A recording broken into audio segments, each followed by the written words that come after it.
A very good morning to all of you. My dear student, as you know that at present general chapter is going on.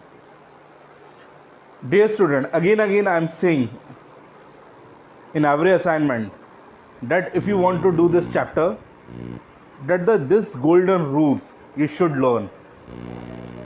These golden rules of debit and credit. In personal account, debit is the receiver, credit is the giver. In real account, debit what comes in, credit what goes out. In nominal account, debit all expenses and losses, credit all income, profit and gain. And assets are debit and liabilities are credit. These are the 8 rules of debit and credit. First of all, we have to learn this rule, then we will be able to do this chapter. Now dear student, today we will discuss very important topic. This is a question. In this question there is written, generalize the following transaction. Generalize means you have to maintain, you have to make the journal entries. आपको journal entry बनानी है.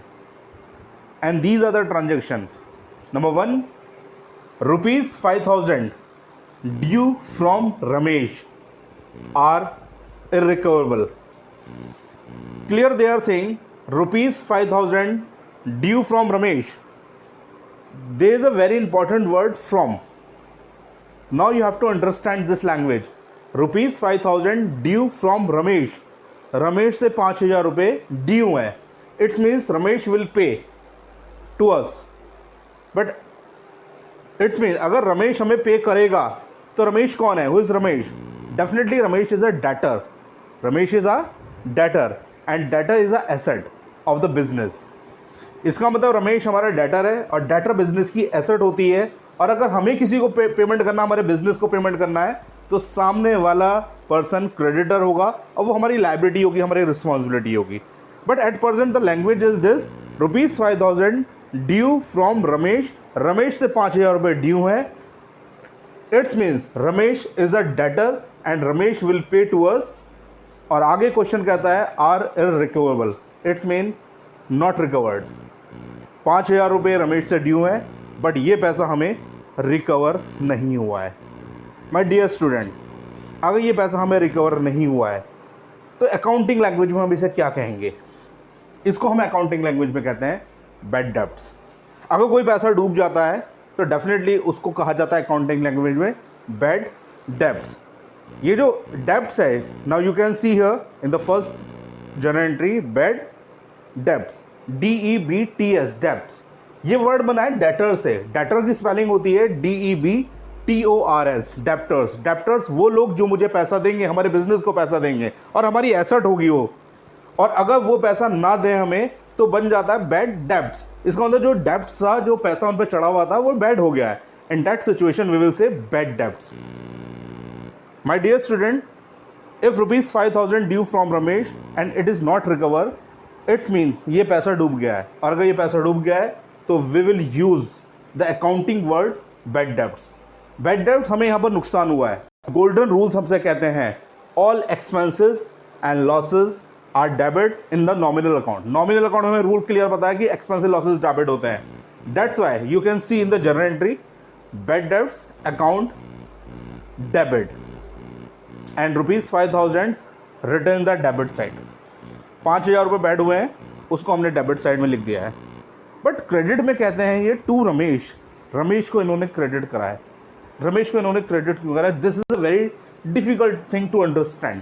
अगर हम crime करना चाहें तो crime कर सकते हैं, रट सकते हैं कि bad debts account debit to Ramesh, कि अगर हमारे कोई पैसा नहीं दे रहा है, पैसा डूब रहा है, तो सामने जिसने नहीं दिया उसको क्रेडिट कर दो. लेकिन क्यों? What is the reason of it? My dear student, मैंने पहले ही आपको एक्सप्लेन किया है कि ड्यू फ्रॉम रमेश, रमेश से ड्यू है. इट्स मीन्स रमेश हमें देगा तो रमेश हमारा क्या है? डेटर है. And debtor is a asset of a business. Business की डेटर एसेट होते हैं और एसेट डेबिट होते हैं. This is the rules. We have the 8 rules of debit and credit. उसके अंदर एक रूल है कि debtor is a asset and assets are debit.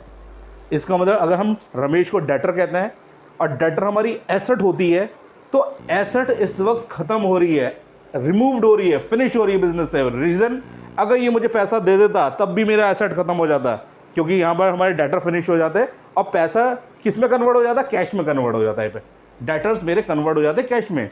लेकिन अगर इन्होंने पैसा नहीं दिया है, ये पैसा डूब गया है, ये पैसा बेड हो गया है, इस सिचुएशन में भी हमारे डेटर ख़त्म हो चुके हैं हमारे बिजनेस से। और अगर आपको डेटर को ख़त्म करना है तो debtor is a asset, asset is debit, और डेबिट के आइटम को जब ख़त्म करेंगे तो उसे हमें क्रेडिट करना पड़ेगा।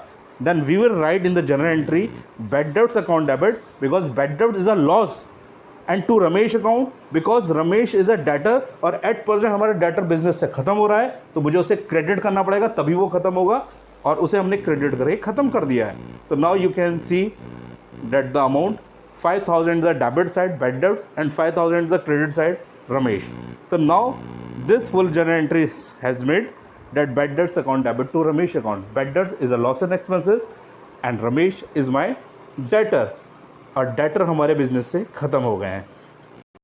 Now student, now we will come on the second dealing. Second dealing is Sohan is declared insolvent. My dear student, what is the meaning of insolvent? Insolvent means diwaliya. It means when the businessman's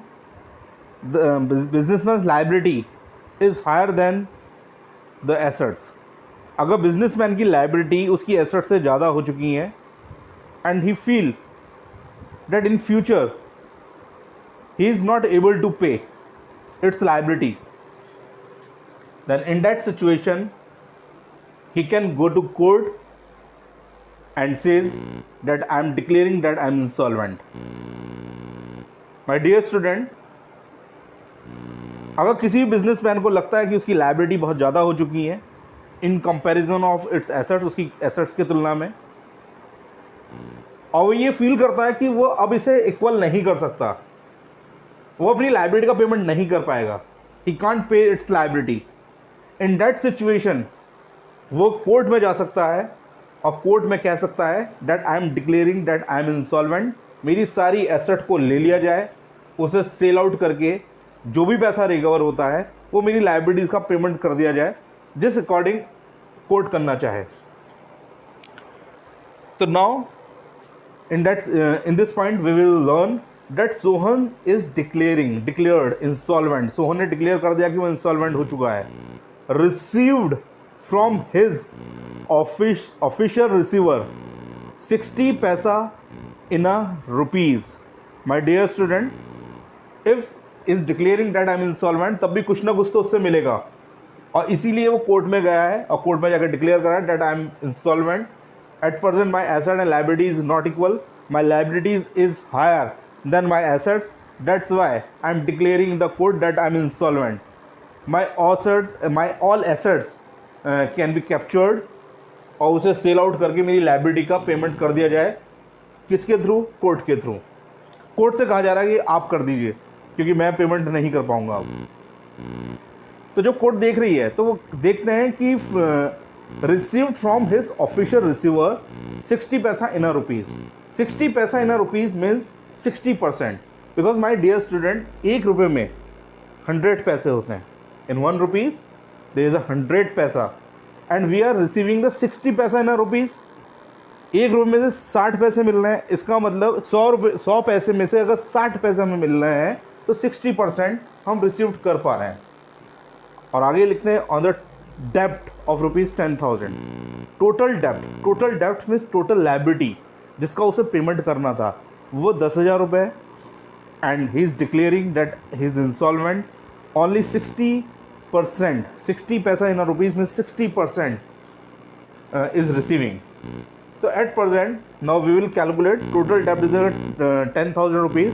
अगर आप calculate करेंगे 10,000 into 60/100, then you can calculate the amount of 6,000.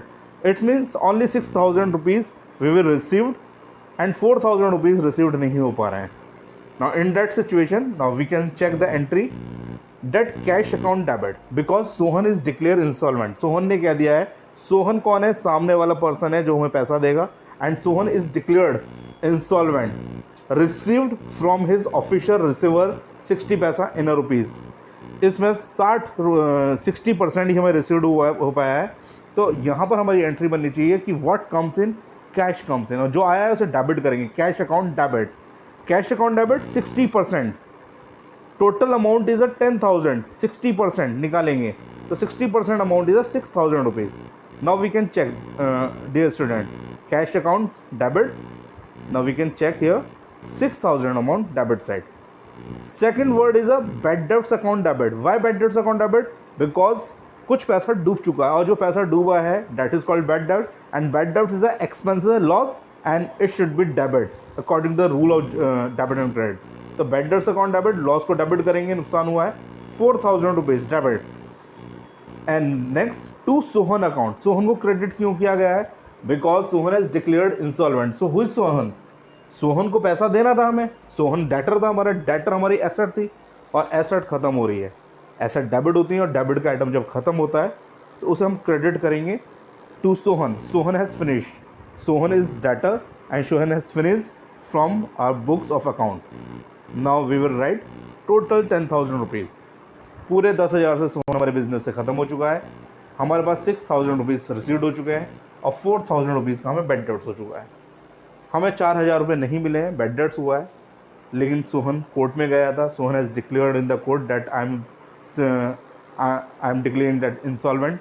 उसने court में जाके insolvent करा था अपने आप को, तो कोर्ट उसे जो भी पनिशमेंट देना चाहे वो देगा।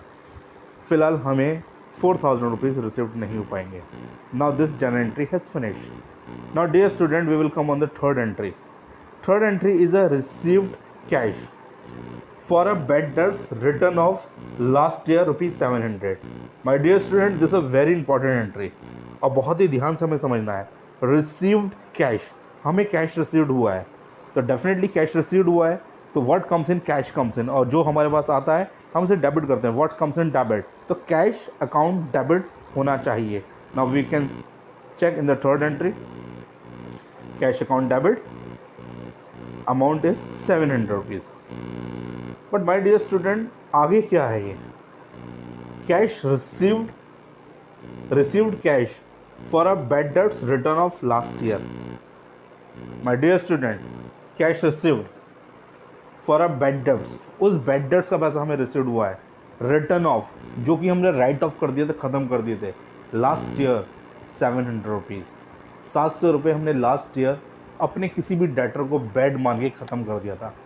लास्ट ईयर जब हमने अपने डेटर को चेक करा होगा पैसा रिकवर करने के लिए, तो हमें पता चला होगा वो डेटर हमें पैसा नहीं दे रहा है, या वो कहीं चला गया है, या वो कहीं उसका पता नहीं चल रहा है कि कहाँ है, where is my debtor. In that situation we feel that my this amount has bad, और हमने अपने बुक ऑफ अकाउंट में आकर बैड डेट्स की एंट्री बना दी। इट्स मीन्स जो हमारा डेटर था उसे हमने बुक में 1 साल पहले ख़त्म कर दिया था, but now he has come, और उसने आके हमसे कहा है कि yes last year I was not there, but at present I am here and your 700 rupees is this. अब वो हमें 700 रुपये देना चाहता है, and that situation definitely we will receive the 700 rupees, but what journal entry we will make, because debtor तो हमने ख़त्म कर दिया था लास्ट ईयर, अब तो हम उसे जनरल एंट्री में लिख भी नहीं पाएंगे। अब हमें कहना पड़ेगा cash account debit, cash comes in the business. But ये पैसा आया किस वजह से है? हम लिखते हैं to bad debts recovered account, because bad debts recovered is my income at present. लेकिन माई डियर स्टूडेंट, अगर हमने अपने बैड डेटर को राइट ऑफ नहीं किया होता, सपोज़ मेरे डेटर का नाम जो भी होता और हमने उसे राइट ऑफ नहीं किया होता, तो हमारी एंट्री बनती cash account debit to debtor account. Suppose debtor का नाम होता सुभाष, तो हम कहते cash account debit to Subhash. Subhash को हम गिवर भी कह सकते थे, या फिर हम कह सकते थे सुभाष मेरा डेटर है और डेटर मुझे पैसा दे रहा है, तो डेटर मुझे पैसा देगा तो डेटर ख़त्म हो जाएगा। डेटर एसेट होती है और एसेट की चीज़ ख़त्म होने के लिए क्रेडिट होती है। This a simple rule of debit और क्रेडिट। अगर हमें किसी भी डेबिट की चीज़ को ख़त्म करना है तो क्रेडिट करेंगे, और क्रेडिट की चीज़ को ख़त्म करना है तो डेबिट करेंगे। This is a simple rule of debit and credit, and now we have to learn this rule. बट हमने अपने डेटर को लास्ट ईयर राइट ऑफ कर दिया था, ख़त्म कर दिया था, तो अब हम एंट्री बनाएंगे cash account debit to bad debts recovered account. तो इस तरह से हमारी ये तीनों एंट्री कंप्लीट होंगी। Now, my dear student, now we will come on the next question. The next question is, record the following transaction in journal. इसमें भी हमें we have to make the journal entries. Record the following transaction in journal. Number one is a right withdraw goods costing rupees 5,000 for personal use. My dear student, personal use. Who can withdraw goods, any cash for personal use? Definitely owner of a business. Owner of a business can withdraw any goods, any cash from the business for personal use. Personal use के लिए कौन पैसा निकाल सकता है? कोई सामान निकाल सकता है, बिजनेस का ऑनर निकाल सकता है पर्सनल यूज़ के लिए. तो यहाँ पर कह रहे हैं विड्रॉ गुड्स कॉस्टिंग रुपये 5,000 for personal use. Personal use के लिए 5,000 रुपये निकाले गए हैं. 5,000 रुपये का गुड्स निकाला गया है. तो कौन निकालेगा? Owner of a business. अगर जब बिजनेस का ऑनर पर्सनल यूज़ के लिए कुछ भी सामान या कोई पैसा निकालता है तो that is called drawing.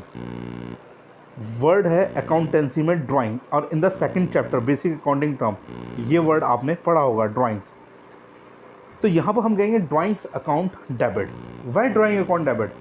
Because drawing is the expenses of a business.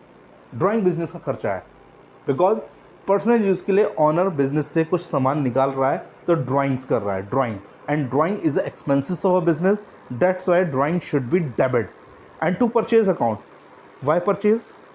Because purchase जब बिजनेस के अंदर आती है, जब हमने कुछ सामान खरीदा था, हमने कहा था गुड्स परचेज्ड, तो हमने एंट्री देखी थी what comes in, purchase comes इन. जब सामान खरीदते हैं तो परचेज कम्स इन, जब सामान बेचते हैं तो सेल्स गोज आउट. इन वर्ड का यूज़ किया जाता है. तो यहाँ पर हम देखेंगे this a very important word.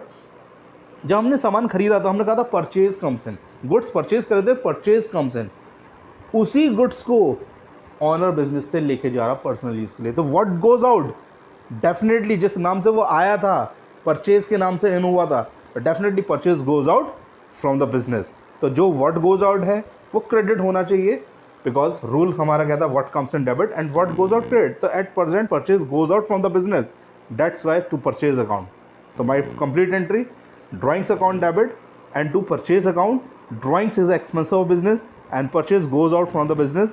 That's why it is a credit and amount is a 5,000 and 5,000. 5,000 at debit side and 5,000 at the credit side, and both side is equal. In every journal entry, both sides should be equal. This is a very important concept of double entry system, that debit and credit should be equal. Now, my dear student, now we will come on the second dealing. Goods costing rupees 500. 500 rupees का goods है, given as charity. Charity में दे दिया, दान कर दिया. Yes, अगर हमने उसे चैरिटी में दिया है तो हमें क्या करना चाहिए?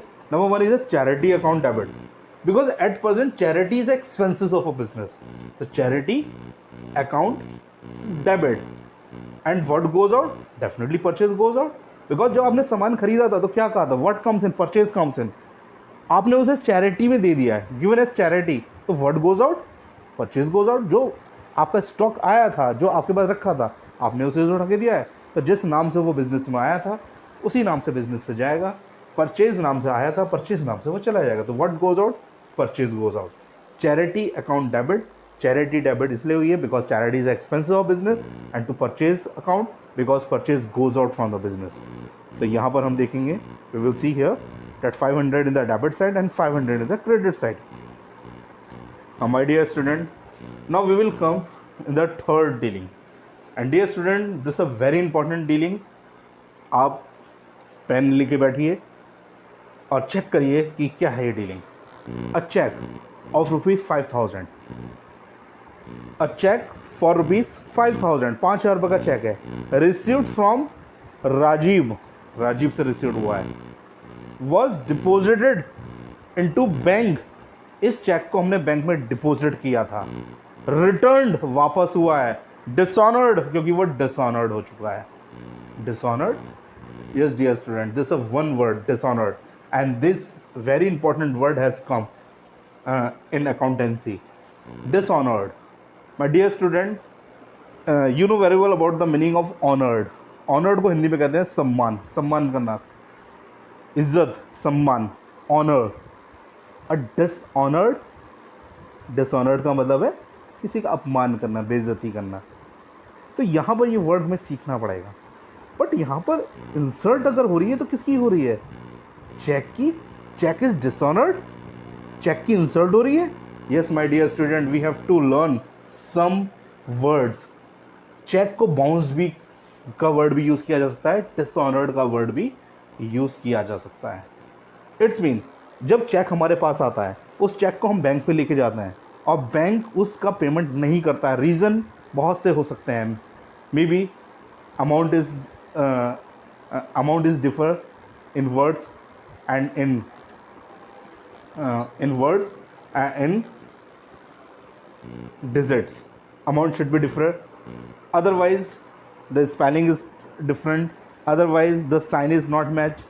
Many things, किसी भी कारण से, किसी भी रीज़न से, they are the many reasons, वो चेक डिसऑनर्ड हो सकता है, वो चेक बाउंस हो सकता है। तो यहाँ पर हमें समझना पड़ेगा, we have to understand that a cheque of ₹5,000 received from Rajeev. First of all my dear student, इतनी ही एंट्री बनानी चाहिए हमें। A cheque of ₹5,000 received from Rajeev. Rajeev से हमें चेक रिसीव हुआ, वॉज डिपॉजिट इनटू बैंक, इसे हमने बैंक में डिपॉजिट करा। माय डियर स्टूडेंट थिंक, एक चेक हमें रिसीव हुआ राजीव से, उसको हमने सेम डे बैंक में डिपॉजिट कर दिया है। तो हमारी एंट्री बननी चाहिए, प्लीज़ टिकट बैंक, पेन लीजिए और लिखिए, हमारी एंट्री बननी चाहिए। व्हाट कम्स इन, चेक आया, बैंक में डिपॉजिट करा, तो definitely what comes in, bank balance comes in. And who is a giver? Rajeev is a giver. तो what comes in, bank balance comes in, तो bank account debit, bank should be debit, and to Rajeev because Rajeev is a giver तो it should be credit. तो मेरी journal entry बननी चाहिए bank account debit to Rajiv.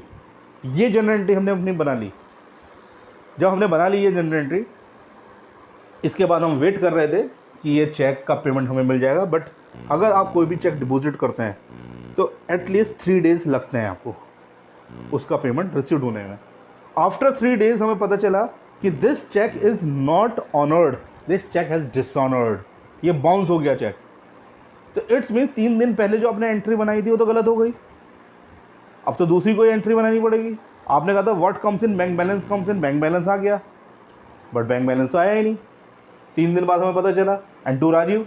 तो it's mean जब dishonoured की हमें एंट्री बनानी है तो एक एंट्री हम बनाएंगे, उस एंट्री को काटेंगे नहीं हम बिल्कुल भी। ऐसा नहीं है कि 3 दिन पहले जो एंट्री बनाई थी उसे हम कट कर देंगे, no. In accountancy no cutting no whitener, because अगर ऐसा होने लगा तो करोड़ों का घपला कोई भी कर सकता है। इसलिए no cutting no whitener in accountancy, we will make the another entry. इसका इट्स मीन्स आपने एंट्री बनाई थी उस समय bank account debit to Rajiv, उसी एंट्री को रिवर्स कर दीजिए और बना दीजिए Rajiv account debit and to bank account, and this is general entry of dishonoured. इसका मतलब जो भी चीज़ आपने डेबिट करी थी पहले उसे क्रेडिट, और जिसको क्रेडिट करा था उसे डेबिट, उनकी इफेक्ट खत्म कर दीजिए। इसका मतलब वो एंट्री बनी नहीं, और राजीव से आप फिर से कह दीजिए कि राजीव आप हमें पैसा दीजिए। Now this is a question. Now my dear student, I hope you understood all topics. I hope that you are able to do the assignment question. Thank you very much, my dear student.